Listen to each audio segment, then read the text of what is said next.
আসসালামু আলাইকুম। মুসলমানদের সেই ঐতিহাসিক বাবরি মসজিদ ভেঙে তৈরি করা হয়েছিল রাম মন্দির।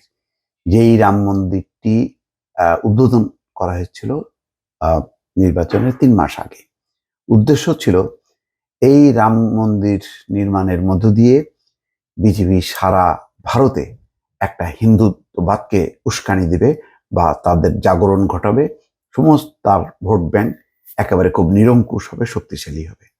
কিন্তু ঘটনা হচ্ছে সেই অযোধ্যায় যেই রাম মন্দির যেখানে নির্মিত হয়েছে সেই আসনেও বিজেপি জিততে পারেনি। তার মানে কি ভারতের জনগণ এই উগ্র হিন্দুত্ববাদী রাজনীতিকে প্রত্যাখ্যান করেছে। তার একটা বড় দৃষ্টান্ত স্থাপন করলো তারা অযোধ্যায়। খবরে বলা হচ্ছে লোকসভা নির্বাচনে ভোট গ্রহণ শুরু হওয়ার কয়েক মাস আগে গত জানুয়ারিতে উত্তরপ্রদেশের অযোধ্যায় রাম মন্দির উদ্বোধন করেছিলেন প্রধানমন্ত্রী নরেন্দ্র মোদী। তখন মনে হচ্ছিল রাম মন্দির অবস্থিত অযোধ্যার ফৈজাবাদ আসনে তার দল বিজেপির জয় নিশ্চিত। অর্থাৎ এমন একটা বড় কাজ করলো ফৈজাবাদ, যেখানে সেই বাবরি মসজিদ বা এখন রাম মন্দির, সেই এলাকায় তো একদম নিরঙ্কুশ, কারণ একটা বিশাল কাজ করে দিয়েছে হিন্দুদের জন্য নরেন্দ্র মোদী। কিন্তু না, উল্টা হয়েছে। গতকাল মঙ্গলবার ভোট গণনার পর পাওয়া গেল ঠিক তার উল্টো চিত্র। সেখানে সমাজবাদী পার্টির প্রার্থী অবধেশ প্রাসাদের কাছে হেরে গেছেন বিজেপির লাল্লু সিং। 2014-19 সালের লোকসভা নির্বাচনে এই আসনে টানা 2বার জয়ী হয়েছিলেন লাল্লু। দেখেন, 14-19-এও লাল্লু জিতেছে, কিন্তু এবার ধাক্কা খেল। তার মানে কি, ওই হিন্দুত্ববাদী রাজনীতি ভারতের জনগণ আর পছন্দ করছে না। উত্তরপ্রদেশের ফৈজাবাদে রাম মন্দির অবস্থিত। 2018 সালে ফৈজাবাদ জেলার নতুন নামকরণ করা হয় অযোধ্যা। তবে লোকসভার এই আসনকে এখনো ফৈজাবাদ বলা হয়। শুধু ফৈজাবাদই নয়, পুরো উত্তরপ্রদেশেই এবার বিজেপির ভরাডুবি হয়েছে।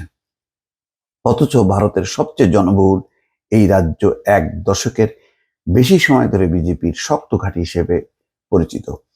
উত্তরপ্রদেশে মোট 80টা আসন, 80টা আসনের মধ্যে 35টা আসন পেয়েছে এবার বিজেপি, এবং বলা ছিল যে উত্তরপ্রদেশ যার, দিল্লি তার, অর্থাৎ দিল্লি মানে ক্ষমতা তার। কিন্তু এবার ক্ষমতায় আসলো সত্য একভাবে, মানে একক কোনো সংখ্যাগরিষ্ঠতা পায়নি। এখন অন্য দুটি দলের উপর ভর করে বা জোটের উপর ভর করে তাকে ক্ষমতায় আসতে হবে। ভারতের লোকসভায় সবচেয়ে বেশি সদস্য আসেন উত্তরপ্রদেশ থেকে। এই রাজ্য লোকসভার 80টি আসন রয়েছে। বলা হয় কেন্দ্র কার দখলে যেতে চলেছে তার আভাস পাওয়া যায় এই রাজ্যের ফলাফল থেকে। চূড়ান্ত ফলাফল অনুযায়ী উত্তরপ্রদেশে কংগ্রেস নেতৃত্বাধীন ইন্ডিয়া জোট পেয়েছে 42টি আসন, আর বিজেপির নেতৃত্বে এনডিএ জোট পেয়েছে 37টি আসন। সেখানে 2014 সালে 71টি এবং 2019 সালে 62টি আসন পেয়েছিল এনডিএ, অর্থাৎ বিজেপির জোট। ফৈজাবাদে হেরে যাওয়ার পর বিজেপির প্রার্থী লাল্লু সিং বলেন, আমি আপনাদের এবং অযোধ্যার সম্মান রক্ষা করতে পারিনি। নিশ্চয়ই আমার মধ্যে কোনো কমতি ছিল।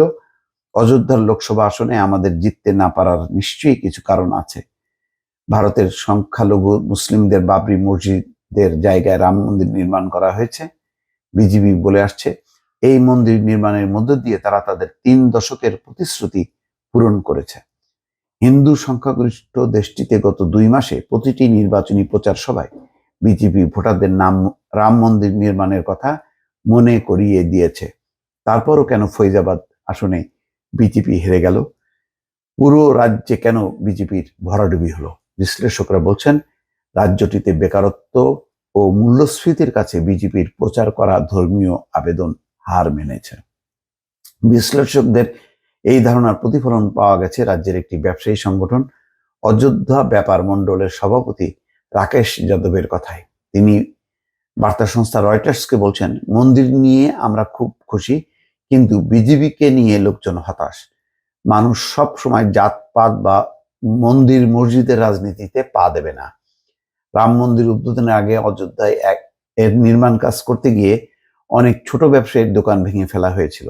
প্রত্যাশিত ক্ষতিপূরণ না পাওয়ায় তারা ক্ষুব্ধ বলে জানান রাকেশ। সুপ্রিম কোর্টের নির্দেশে রাম মন্দিরের নির্মাণ কাজ শুরু হয়। যেই ভূমিতে রাম মন্দির তৈরি হয় সেখানে মুঘল আমলে তৈরি বাবরি মসজিদ ছিল। একদল উগ্রবাদী হিন্দু 1992 সালে বাবরি মসজিদ ভেঙে ফেলে। তারপর থেকেই সেই ভূমির অধিকার কার তা নিয়ে অনেক জল ঘোলা হয়েছে। অবশেষে 2019 সালে সুপ্রিম কোর্ট সেখানে রাম মন্দির নির্মাণের নির্দেশ দেন এবং এই নির্দেশের মধ্য দিয়ে একটা মুসলমান এবং হিন্দুদের মধ্যে একটা বিভক্তি রেখাও টেনে দেন। কিন্তু ভারতের জনগণ, এবারের যে ভোটার, তারা ওই হিন্দু রাজনীতিকে আর প্রশ্রয় দেয়নি। দর্শক ভালো থাকবেন। আল্লাহ।